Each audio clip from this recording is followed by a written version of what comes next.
Hello,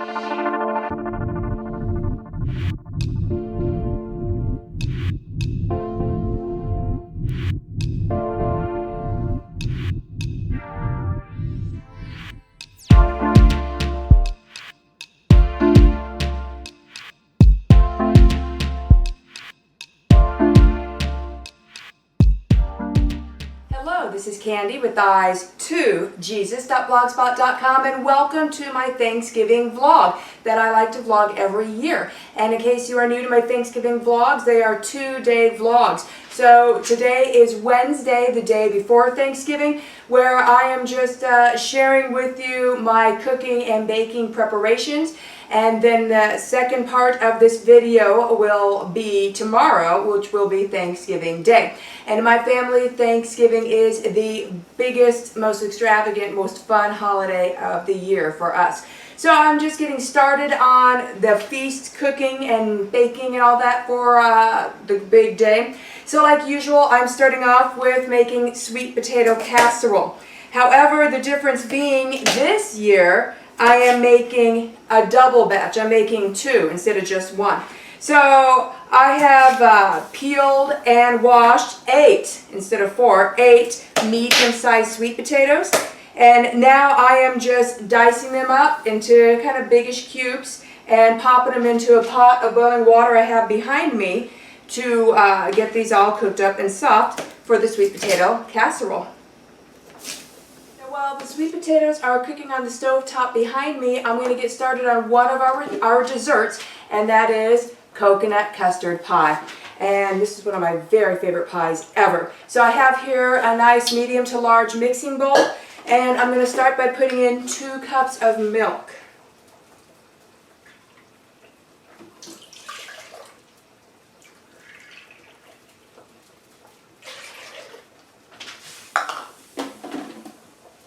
And then we need sweet stuff, so I'm going to add 1 cup of sugar. And then we need a ½ cup of flour, because this is going to make its own crust, and it's going to use that ½ cup of flour to do so. And then about 1 teaspoon of pure vanilla extract. I'm using up the rest that I have, and then I'm going to switch to some homemade vanilla extract that my friend Julie gave me. And I'm going to save the coconut flakes for later. Let's move on to a ½ stick of soft butter. Also, I forgot to sit out a whole bunch of butter the night before. So I just now got some butter out of the fridge and freezer, and I have it sitting next to my warm stove top to help soften that butter quickly. And then if you need to soften butter fast and you don't have this option, you don't have that time, then you can always just pop it in the microwave for like 15 seconds. I'm going to break these 4 eggs into a separate bowl. That way if I get any like eggshell pieces or anything like that in there, it'll be easier to find it and fish it out than if I just broke the eggs directly into the mixture.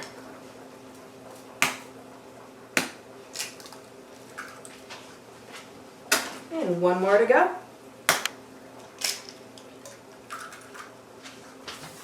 And my hands are rinsed.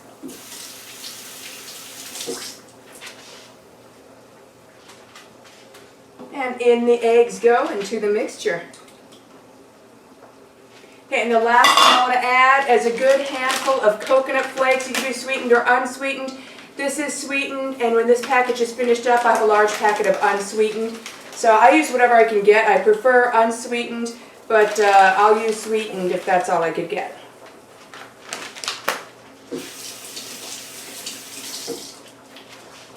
Okay, and you want to grab a nice whisk. Now we're going to whisk this all together.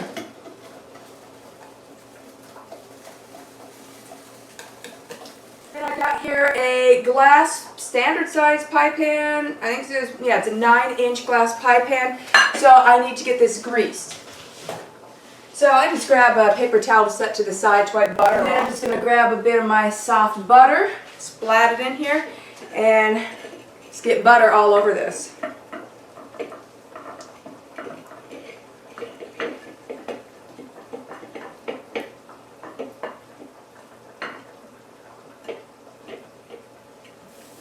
That'll make it come out nice and easily. And this is what I have this little piece of paper towel to the side for. I can just quickly wipe the butter off my hands and keep on going. Now I'm going to take my whisked mixture. Remember, this makes its own crust. And I'm going to pour it into my greased pie pan. And it's going to go right up to the top, or pretty dang near it. So you want to be careful when carrying it. All right, so I have my oven preheating to 350 degrees. So that's still heating. So while that's heating up, I'm going to, I think, get myself a pizza pan or a cookie sheet. And I'm going to set this on the cookie sheet. And then when my oven's heated up, I'll get this going. This will go at 350 degrees for 50 minutes approximately.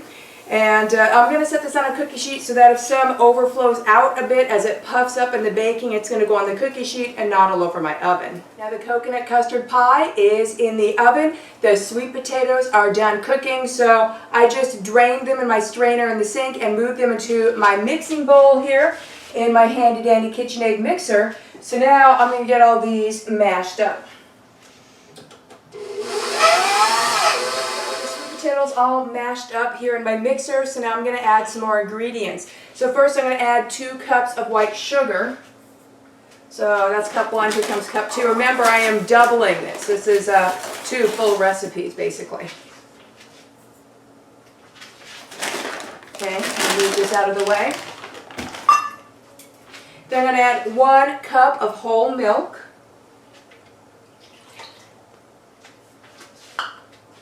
And you get a butter knife here, or a fork, whatever. I just need to scoop in about 2/3 stick of soft butter. And this is where, if some of your butter is still hard, you could probably put it in here because the sweet potatoes are really, really hot, so it'll probably melt it up nicely for you.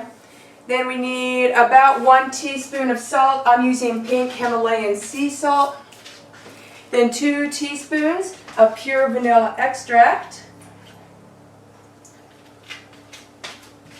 And then 4 beaten eggs. And then I'm going to get this all mixed together in my mixer. Potato mixture is all mixed up thanks to my handy dandy KitchenAid mixer. So remember, I'm doing double, so I'm doing 2 full recipes. So I have both of my 9 by 13 glass baking dishes out. I buttered them, and then I just eyeballed it and divided up the sweet potatoes between the both. So now it is time to do the toppings. So the first part of the toppings is brown sugar. So my hands are very clean because if you know me, you know that I'm constantly washing them and rinsing them as I am going about my cooking. So I use some very clean hands, and I don't have a measurement of the brown sugar. I just eyeball it. I just put on what looks good, and that might vary for you depending on how sweet you and your family likes it. So I have no idea how much is going on here. All right, now I'm going to move over and do the second one since I am making 2 this year instead of 1. Now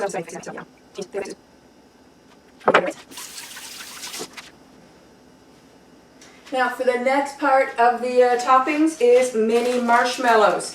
Depending on the size of the bag, it'll take all or most of them, so I got 2 bags just in case. This is the magical part. You can't have an amazing sweet potato casserole without an overdose of mini marshmallows on top. That would be anathema. You got to have a lot of marshmallows. Let's get these spread around.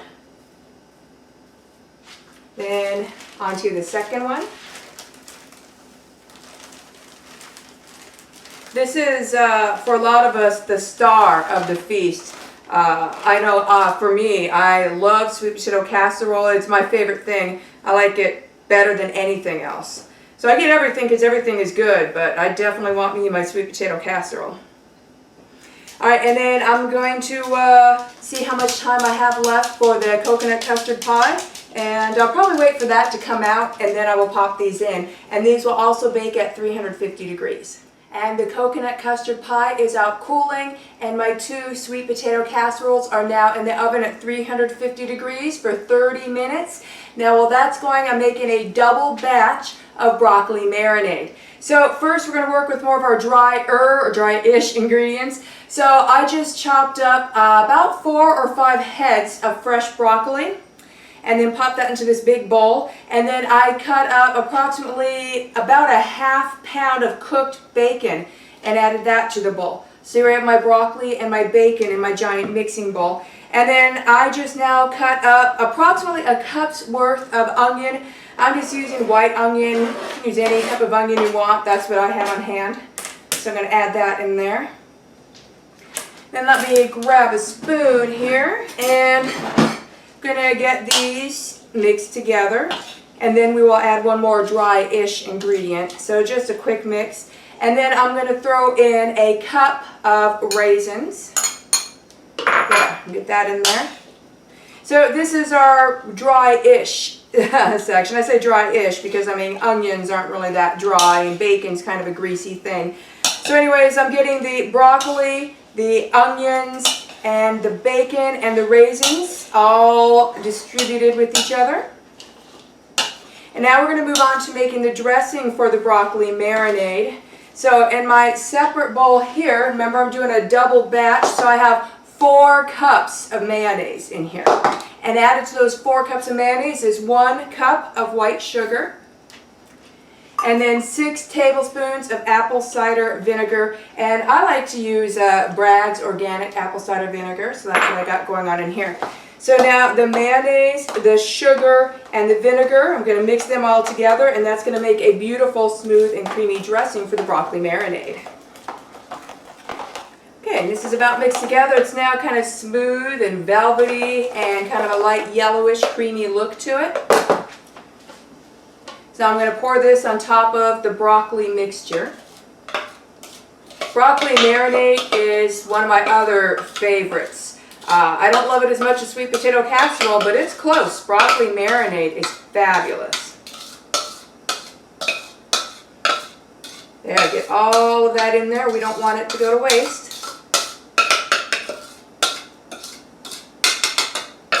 Okay. Got a little bit on my hand there. Alright, now I'm going to mix all of this together.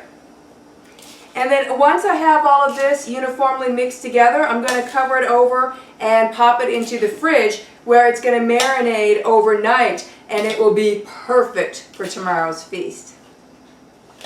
The 2 sweet potato casseroles just now came out of the oven. Meanwhile, I've been getting started on my double batch of bread stuffing. So in my toaster, I toasted 24 slices of just cheap Walmart 88-cent white bread. And now I am just cutting all 24 slices of the bread into cubes. Now I'm stacking them 4 slices at a time as they come out of my 4 toaster. And I am cubing them and putting them into this nice big bowl. Now I am not cutting them with my chef's knife that I've been doing all my cutting with thus far today. I'm cutting them with my serrated bread knife. Because if you cut them with your chef's knife, it's just going to squish it down and make it mushy. But you want them to be like croutons. So if you cut it with a serrated bread knife, you don't push very hard. You just do a sawing back and forth motion, and they will stay fluffy and cube-like. So I'm on my last 4 slices of toast here to cut up. And I am not applying much pressure. I'm applying hardly any pressure at all.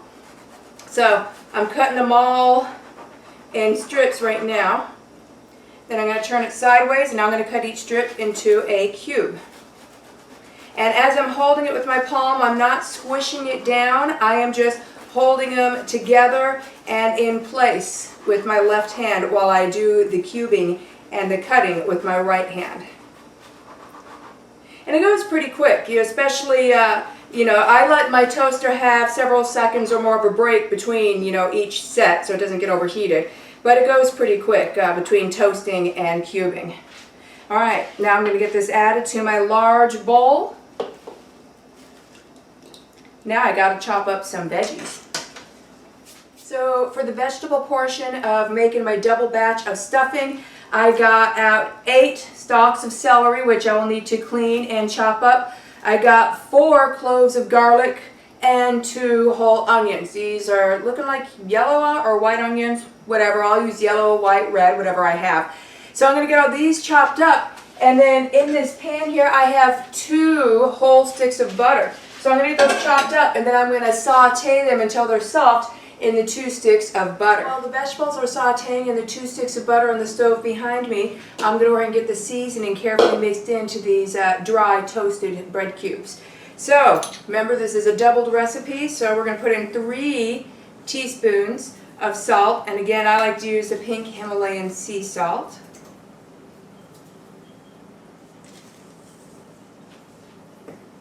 And then we're going to get 1 teaspoon of ground black pepper. And then I'm going to do 3 teaspoons of thyme leaves.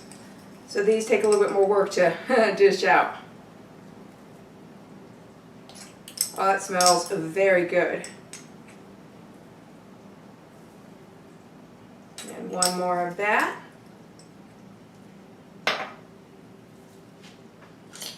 Okay, now I'm just going to carefully mix the seasoning in. You don't want to hurry any mixing of the stuffing, but we want the seasoning mixed in well before we introduce our wet ingredients from the stove behind me. And to finish up the bread stuffing now, I already have the seasoning in here.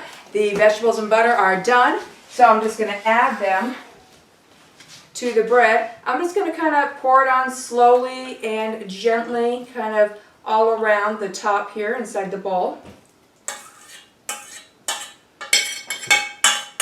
Make sure you get it all in there. It smells amazing, by the way. It smells fabulous in here.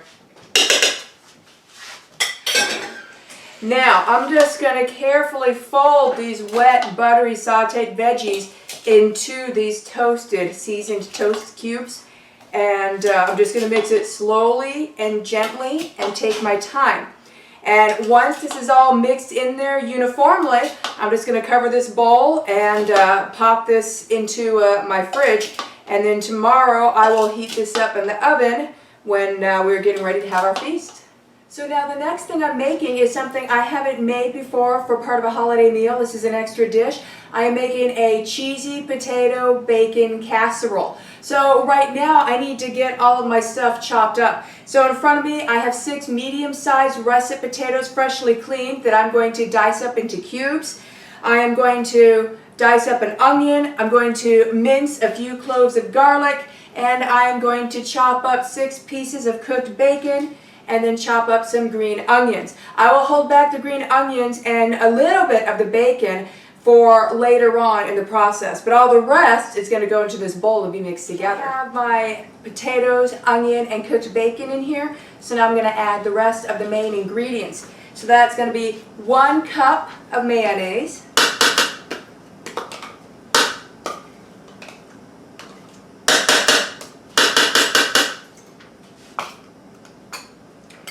and then we're going to want 1/2 cup of sour cream.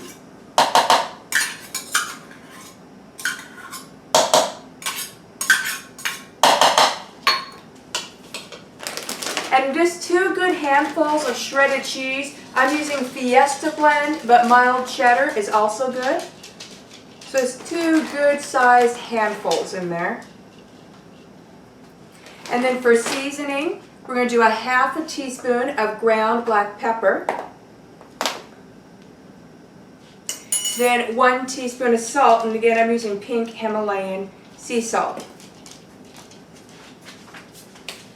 Now I'm going to get this all mixed together. And here is a complete mixture. I put it into a buttered 9 by 13 inch pan. So this is what it looks like so far. So for my next step, I'm going to cover it over with some aluminum foil. And then this is going to go in the oven at 350 degrees for 45 minutes.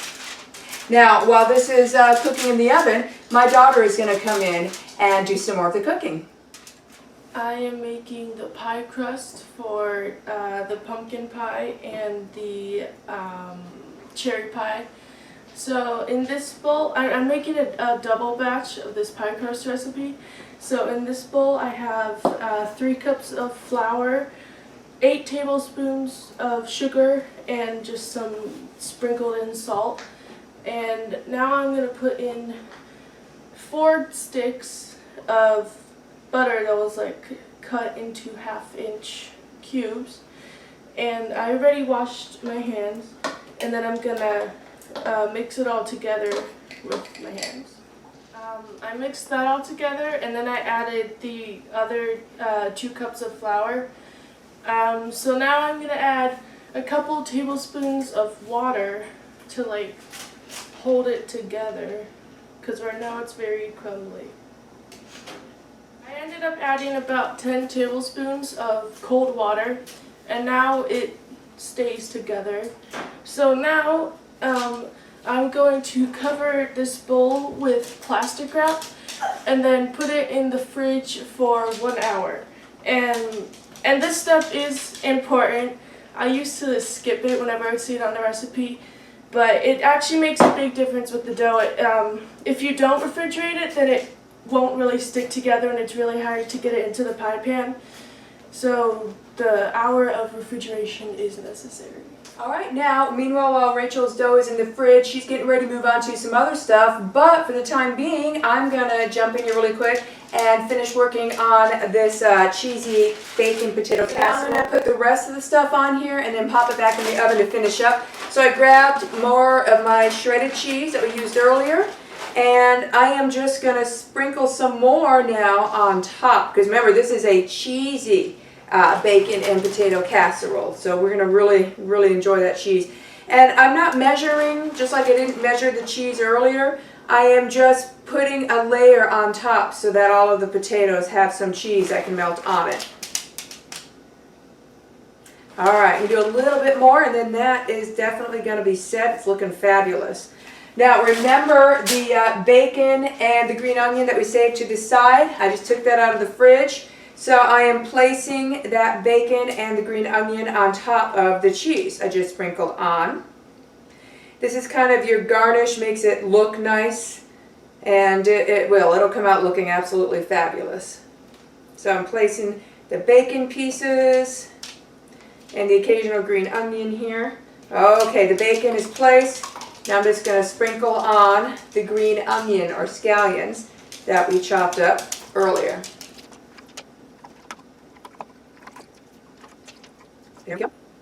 Now I'm going to put it back in the oven, keeping it at 350 degrees, but this time I'm going to leave it uncovered, and it's going there for 20 minutes longer, and then after that it'll be done. Then I'll let it cool and stick it in the fridge, and then tomorrow I'll heat it up in the oven before our feast. Now I'm going to make an Oreo pudding pie, and I'm just using all pre-made stuff for that, so I'm going to make this pudding mix, and then I'm going to put it into the crust. This is a store-bought Oreo pie shell, pre-made obviously, and now I'm going to put the pudding into the pie shell, and then I'm going to put this in the fridge for a little while to set, and then I'm going to move it over to the freezer.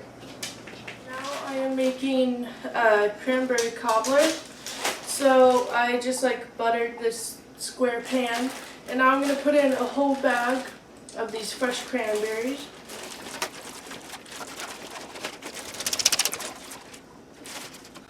And now on top of those, I'm going to sprinkle 3/4 cup of white granulated sugar.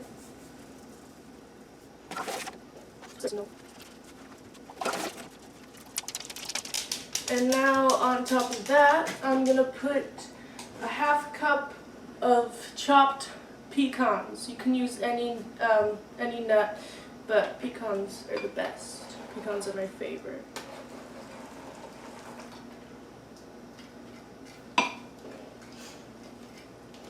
Alright, now I'm going to mix together the top part.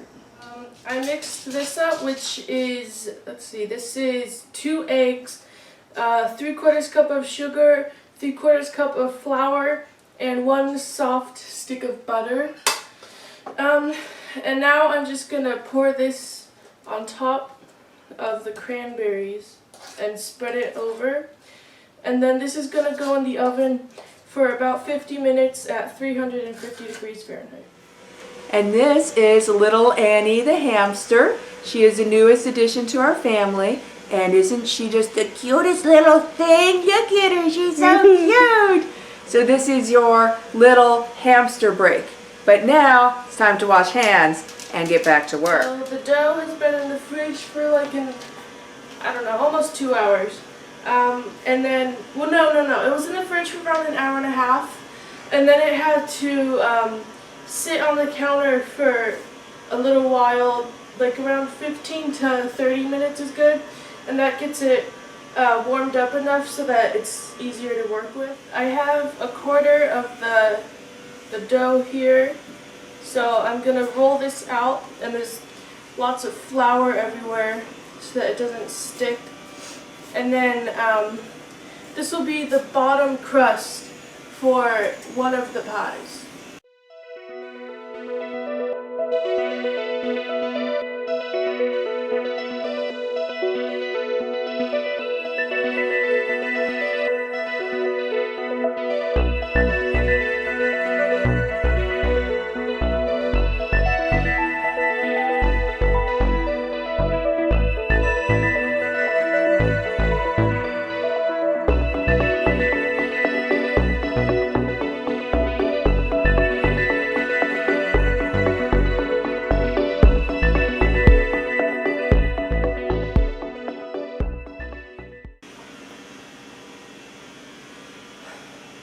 And now I'm just gonna like press this in and get it all shaped. I have both of the pie pans filled with the bottom crust.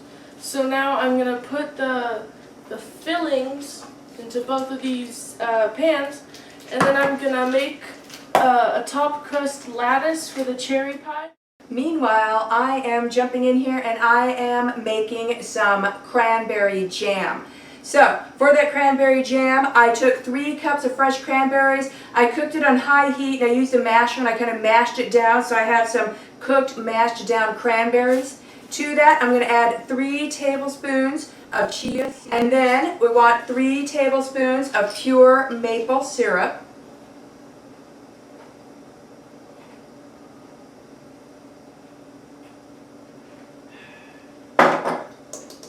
And then to that, you want about 1½ tablespoons of lemon juice.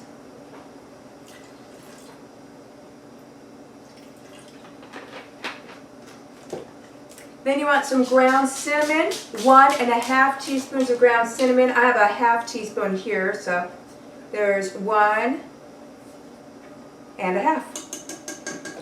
And then from some optional cloves and just a ½ teaspoon of those, and that's actually about what I got left in there. All right, we want to grab a spoon while it's still hot. You want to get this all mixed together.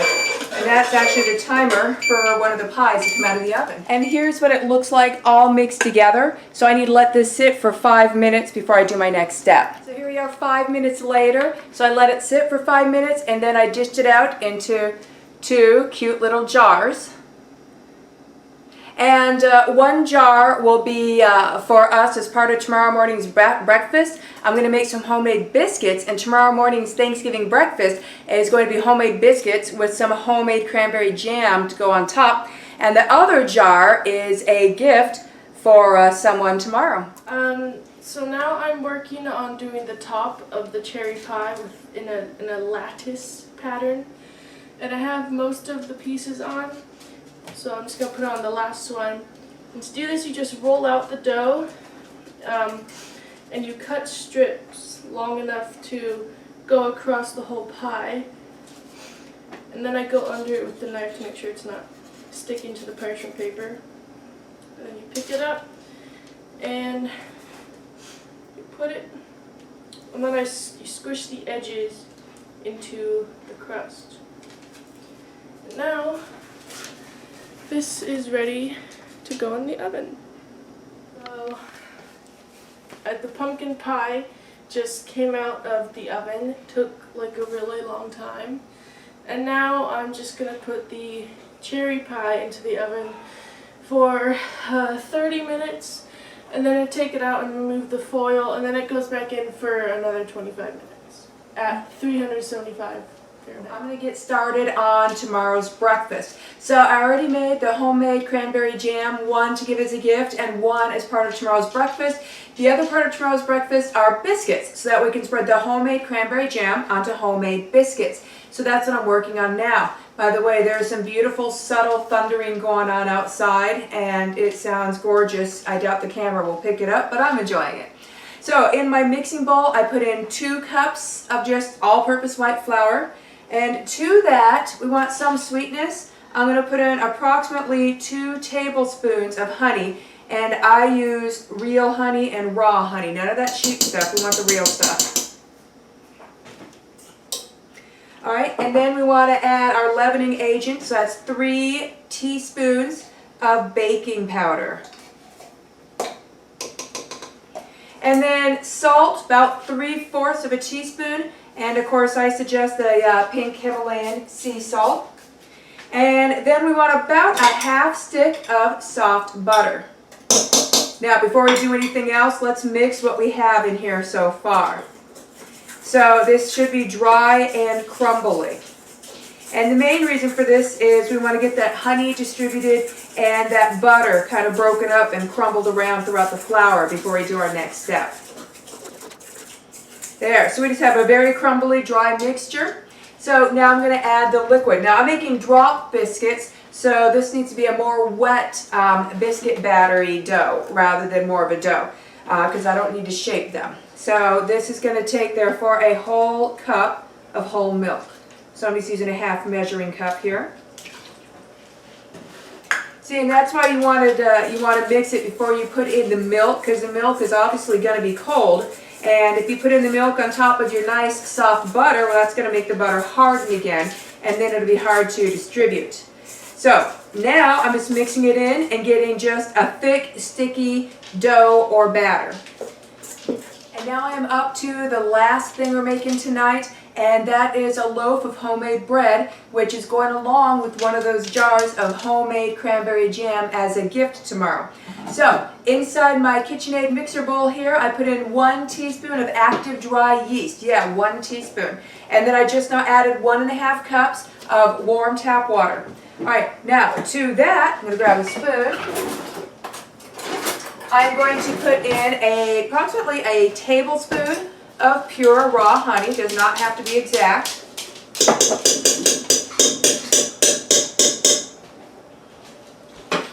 And then about a 1/2 tablespoon worth of grapeseed oil. And then about a 1/2 teaspoon worth of pink Himalayan sea salt. And then I'm going to start with, since I'm only making 1 loaf, I'm going to start with 3 cups of white flour. That's 1, 2, and 3. And then I'm going to get this going in my KitchenAid mixer with the dough hook attachment. And if it seems too wet, I'll throw in a bit more flour. If it seems too dry, I'll throw in a bit more water. And if it seems perfect, I'll let it roll. And I'm just going to let it mix with the dough hook until it forms a ball. No need to knead any further than that. Alright, so that's all mixed and into a nice dough ball. And meanwhile, I took a glass loaf pan and buttered it. And then I just poured a little bit of olive or grapeseed oil on top and around the dough inside the bowl here. And this is just to make it a bit less sticky and a bit more manageable. I like my doughs to be a bit wet and sticky. In my opinion, the bread rises better that way, but that also could just be with my recipe that I use. Alright, so as you see, very easy. I just took the dough that's covered in the olive oil, so it's not sticking to me as I'm working it, and just popped it right here in the buttered loaf pan. Now, there's only 1 teaspoon of yeast in here, so I need to give it some extra time to leaven and rise. So it should be about an hour. So in about an hour, this should be ready to go. And here is the current state of the kitchen. So I have biscuits waiting to go into the oven. I have my daughter's pumpkin pie sitting out on the counter cooling. And we have quite a mess, as you can see, from a full day of cooking, pretty much all day. So if we take a look here in my planner, we can see that when it's time to do my biscuits, which will be in a little bit here, they're going to go at 450 for 8 minutes, and the oven's going to be available pretty soon here, so then I'll get that going. And then in about an hour, when my bread has risen, then that will go in the oven at 375 degrees for 30 minutes. So meanwhile, while I'm waiting on those things, I need to get to work and get this kitchen cleaned up. And the kitchen is clean. The bread is sitting out to cool, and then I'll pop that into a bag. Got our roaster out and cleaned and ready for tomorrow. My cooking and cleaning is done for the day. Good morning and welcome to Thanksgiving morning. So I just set out our little mini breakfast buffet. So I got a little stack of saucers, some bread, my homemade cranberry jam, and the drop biscuits. So we're gonna get ready and set up our biscuits and jam with some optional butter and have ourselves a light, delightful Thanksgiving breakfast. So here we are. Our guests will be arriving any minute. I have everything set up. I have the table set up, printed out little place cards so that everybody knows where to sit. So we have 8 grown-ups and my 2 grandbabies. So we are ready to party. The guests just pulled up, so I'm getting ready to answer the door.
stuffed it in the other Oh cheek, no, or the that's same one so even. cute. I think they have a Oh. favorite cheek they like to stuff into. You know, they go to secondary Left cheek, when they right have cheek. to. Yeah. Oh, that's too cute. She's just standing with their hands together now. Mm. Oh, she's got a little more. She's like licking the grease.